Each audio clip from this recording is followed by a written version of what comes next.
Hello students, कैसे हो। मैं संदीप शर्मा और आप देख रहे हो मेरा यूट्यूब चैनल बिग्स इंस्टीट्यूट, जिस पे आपका स्वागत है। तो जो भी बच्चे मेरे चैनल पे नए हैं वो मेरे चैनल को सब्सक्राइब कर लें। इसी के साथ साथ बेल आइकन को भी दबा लें, ताकि जैसे ही कोई नया वीडियो अपलोड हो उसका नोटिफिकेशन उसको तुरंत रिसीव हो सके। तो बच्चों, आज का अपना जो टॉपिक है वो अपना टॉपिक है कि अपन को क्या निकालना है, इलेक्ट्रिक पोटेंशियल निकालना है। किसके कारण? Due to electric dipole at any point. ढंग से समझना। इससे जो प्रीवियस क्लास हुई है उसमें अपन एक्सियल लाइन पे इलेक्ट्रिक पोटेंशियल निकाल चुके हैं, इक्वेटोरियल लाइन पे इलेक्ट्रिक पोटेंशियल निकाल चुके हैं। आज अपन क्या देख रहे हैं कि अपना जो पॉइंट है वो ना तो एक्सियल लाइन पे है और ना ही आपका इक्वेटोरियल लाइन पे है, यानी eight any point any position, यानी कि आपका एक्सियल और इक्वेटोरियल के अलावा अगर कोई कहीं पॉइंट लिया जाए तो आप ये कह सकते हैं कि जैसे पॉइंट की डिस्टेंस तो आपको x दे दी और पॉइंट का जो एंगल है वो आपको थीटा दे दिया। अभी समझेंगे इसका मीनिंग क्या है आपके पास। इसका मीनिंग अगर अपन देखें तो ये अपन को कोई एक A B electric dipole given है और इस ए बी इलेक्ट्रिक डाइपोल पे ए पॉइंट पे तो आपका माइनस क्यू चार्ज रखा हुआ है और बी पॉइंट पे आपका प्लस क्यू चार्ज रखा हुआ है। और इस डाइपोल का जो सेंटर है वो कौन सा पॉइंट है आपके पास? ओ पॉइंट है।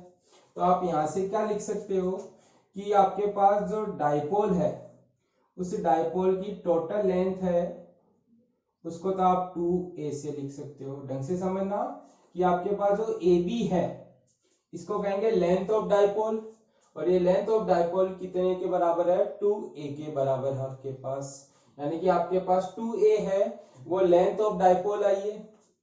यहां से आप कह सकते हो कि a और o के बीच की जो डिस्टेंस है वो आपके पास a के बराबर है।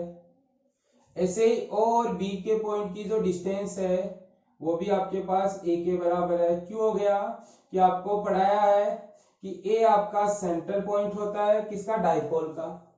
तो अगर ये टोटल 2a है तो आप कह सकते हो कि सर ये वाली a और ये वाली a दोनों 2a की क्या होगी? हाफ होगी। अब आपको ये बोला गया है कि ये जो डाइपोल है इस डाइपोल की ये वाली लाइन है वो तो है आपकी एक्सियल लाइन और ये वाली जो लाइन है वो आपके पास है इक्वेटोरियल लाइन। अब आपको ये बोला गया है कि आपका जो पॉइंट है वो ना तो इस लाइन पे है और ना ही आपका पॉइंट इस लाइन पे है। तो अपन ने ये कोई पॉइंट P लिया है और ये जो पॉइंट P है वो आपका किस पे है कि इलेक्ट्रिक डाइपोल की सेंटर से x डिस्टेंस पे है। यानी कि अगर आप इस O को P से ज्वाइन करोगे, यानी कि ये वाली लाइन आई है आपके पास OP लाइन, इस OP लाइन की जो लेंथ है वो आपको गिवन है कितनी है? x लेंथ है आपके पास। यानी कि आपने डाइपोल के सेंटर से x डिस्टेंस पे कोई पॉइंट P कंसीडर किया है जिसपे अपन को इलेक्ट्रिक पोटेंशियल Vp की वैल्यू कैलकुलेट करनी है।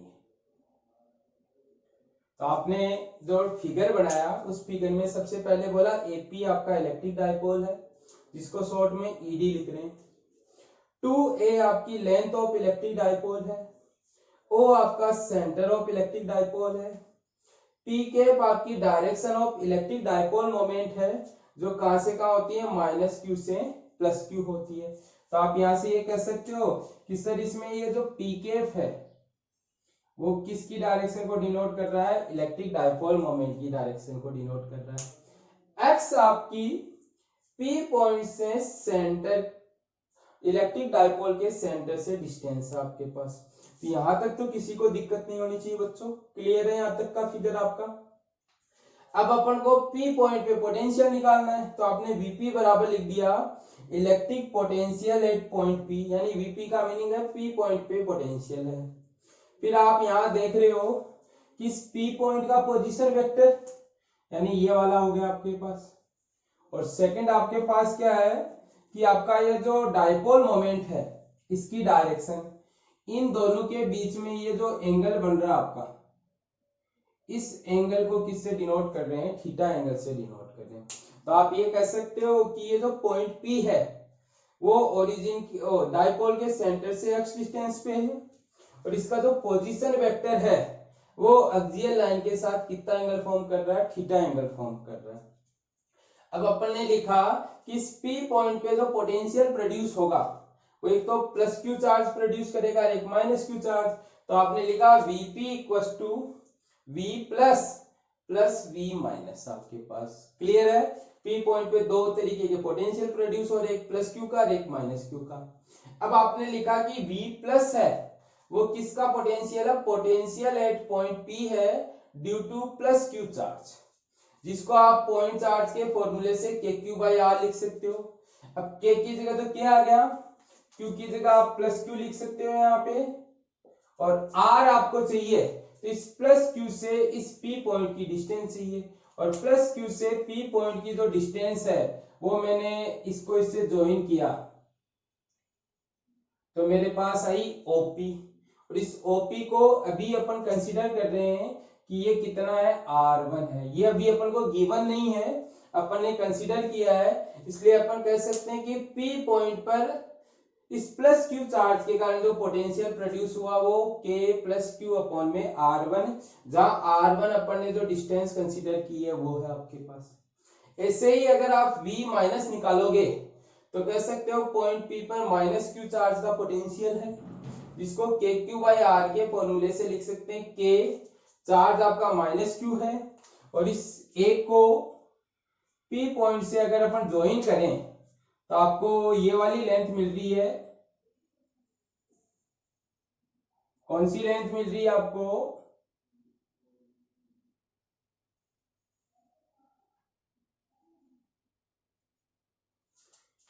AP, और इस AP को अभी अपन कंसीडर कर रहे हैं कि आपके पास क्या है, R2 है।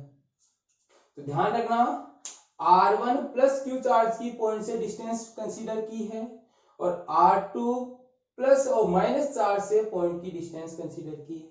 यहां तक कोई दिक्कत नहीं है बच्चों, आपने बता दिया AB क्या है, O क्या है, P कैप क्या है, X क्या है, थीटा क्या है, P पॉइंट पे पोटेंशियल कौन प्रोड्यूस करेगा, प्लस चार्ज का पोटेंशियल का फॉर्मूला क्या है, माइनस चार्ज के पोटेंशियल का फॉर्मूला क्या है। यहां तक किसी भी बच्चे को कोई प्रॉब्लम नहीं होनी चाहिए।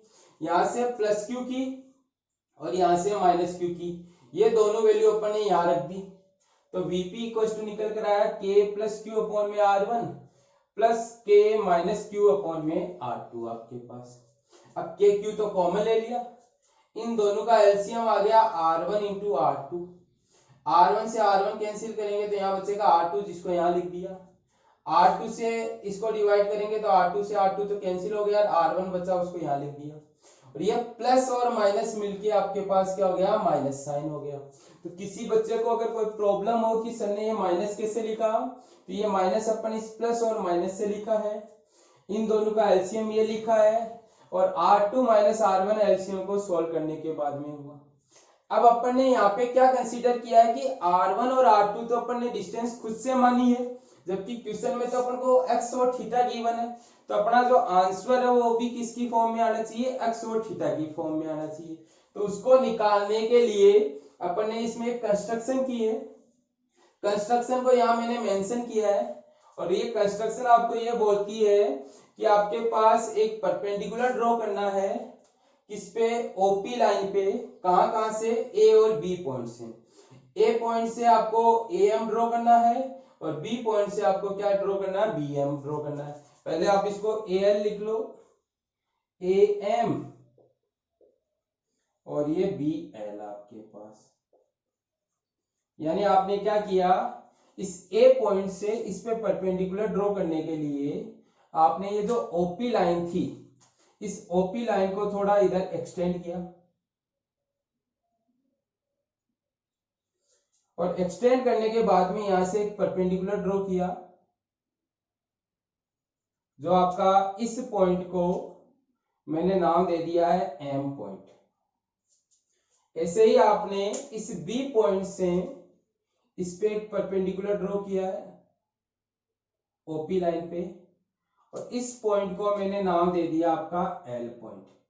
तो आपने कंस्ट्रक्शन क्या की कि इस ए और बी पॉइंट से दो परपेंडिकुलर ड्रॉ किए ओपी लाइन पे, जिसमें पहला परपेंडिकुलर ए एम है और दूसरा परपेंडिकुलर आपका बी एम है। अब अगर आप इस फिगर को देखोगे तो आपको इसमें ट्रायंगल दिख रहा है, और वो जो ट्रायंगल है वो आपके पास ये वाला ट्रायंगल है बी एल ओ। देखो ये बी, ये एल और ये ओ, यानी ये वाला ट्रायंगल दिख गया। इस ट्रायंगल को मैंने साइड में बढ़ाया, बी, ये एल और ये ओ। इसमें ये वाली साइड है वो तो ए है, और ये वाली साइड है वो आपके पास ओ एल, और ये वाली साइड है एल बी, तो ये एल बी हो गया। और यहाँ जो एंगल बन रहा है वो कितना एंगल बन रहा है, थीटा एंगल बन रहा है। तो अब आप जानते हो कि एंगल के सामने की साइड तो परपेंडिकुलर होती है, 90 डिग्री के सामने की साइड हाइपोटेनियस होती है, और जो बच जाता है उसको अपन बेस का नाम दे देते हैं। तो अपन को यहाँ पे क्या निकालना है, ओ एल निकालना है। तो मैंने लिखा O L upon O B, O L upon O B, यानी कि बेस अपॉन हाइपोटेनियस, और बेस अपॉन हाइपोटेनियस होता है कोस थीटा के इक्वल आपके पास। तो यहाँ से O L is equal to निकल कर आया O B cos theta. O B किसके इक्वल है, ए के इक्वल है, तो यहाँ से आ गया ए कोस थीटा। ढंग से समझना बच्चों, आपने इस R1 और R2 की कैलकुलेशन करने के लिए पहले परपेंडिकुलर ड्रॉ किए, जिससे आपका ये ट्रायंगल बना। इस ट्रायंगल में आपने OL को निकाल दिया a cos थीटा। ऐसे आपके पास यहाँ एक और ट्रायंगल बन रहा है, जिसको मैं यहाँ साइड में बढ़ा रहा हूं। यहाँ पे ये आपका ट्रायंगल है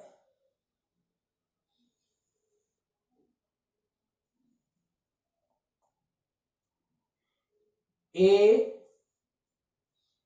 एम और ओ।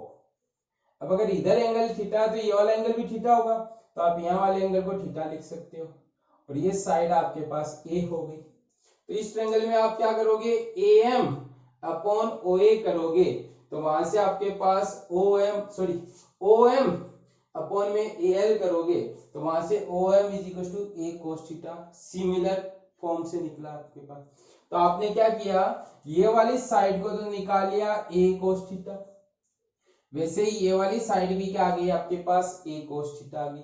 यहां तक किसी को दिक्कत नहीं होनी चाहिए।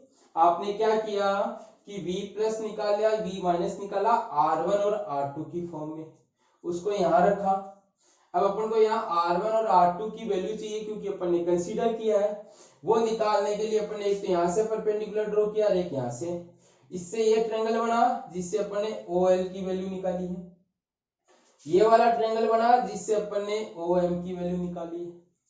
अब आपकी यहाँ कंडीशन लगाई जाती है कि अगर ये x a की कंपैरिजन में बड़ा हो, तो उस टाइम पे आपकी ये वाली जो लाइन है, कौन सी लाइन, PM, वो तो निकल कर आएगी AP के बराबर, और दूसरी जो LP लाइन है वो निकल कर आएगी किसके बराबर, PB के बराबर। यानी कि ये वाली अगर लेंथ है वो इस पॉइंट के कंपैरिजन में कम हुई, तो आप कह सकते हो कि ये L पॉइंट तो B पॉइंट पे कोइंसाइड करेगा, और A पॉइंट है वो M पॉइंट पे कोइंसाइड करेगा, जिसके कारण ये वाली पूरी साइड तो इसके बराबर हो जाएगी और ये वाली साइड इसके बराबर हो जाएगी।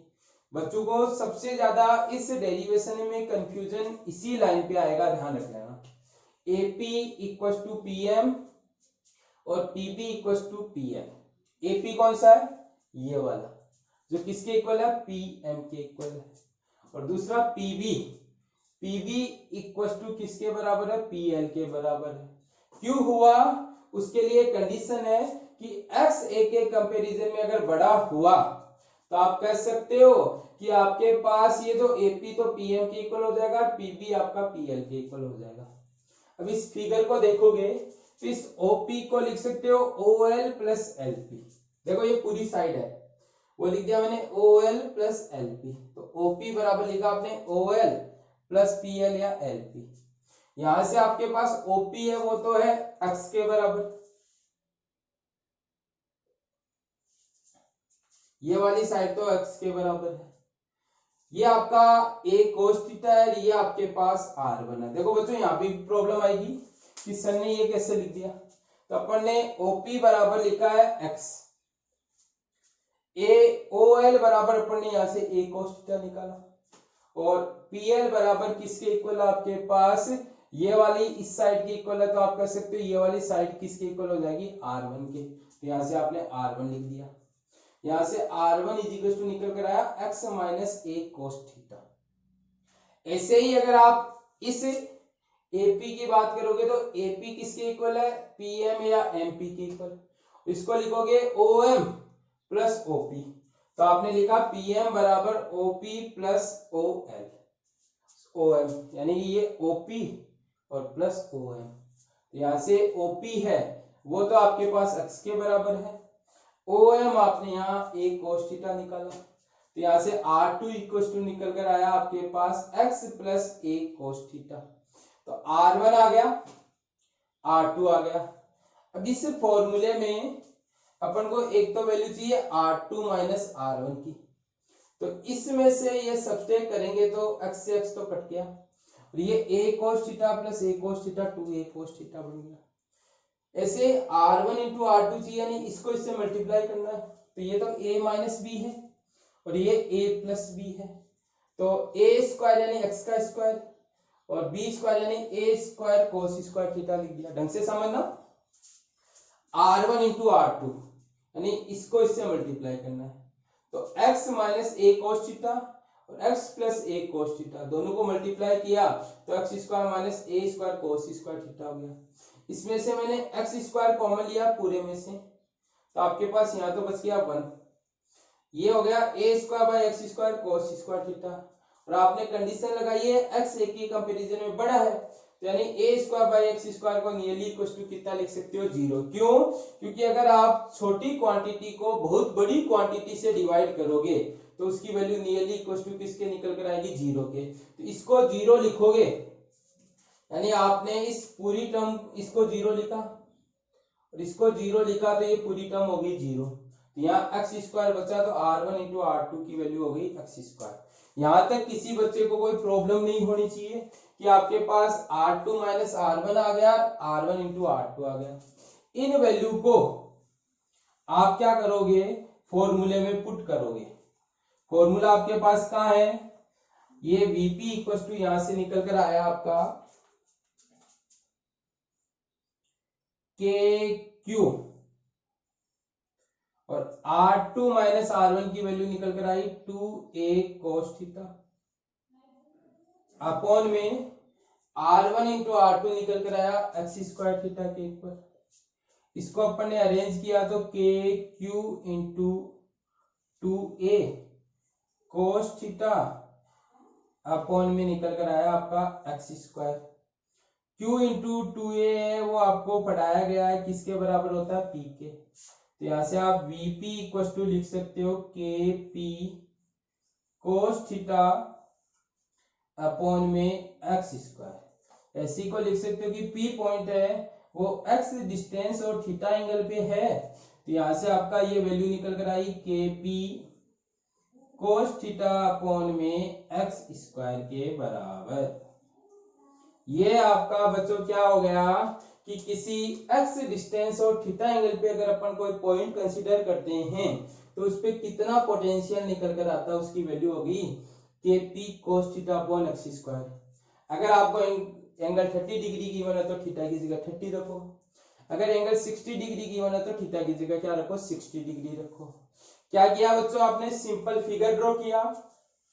उस फिगर में आपने कहा P पॉइंट पे पोटेंशियल प्लस का और माइनस का होगा, प्लस का पोटेंशियल निकाला, माइनस का निकाला। प्लस का निकालने के लिए अपन ने ये डिस्टेंस R1 कंसीडर की, माइनस का निकालने के लिए डिस्टेंस R2 कंसीडर की। आपके पास दोनों की वैल्यू पुट करके सॉल्व किया तो ये आया।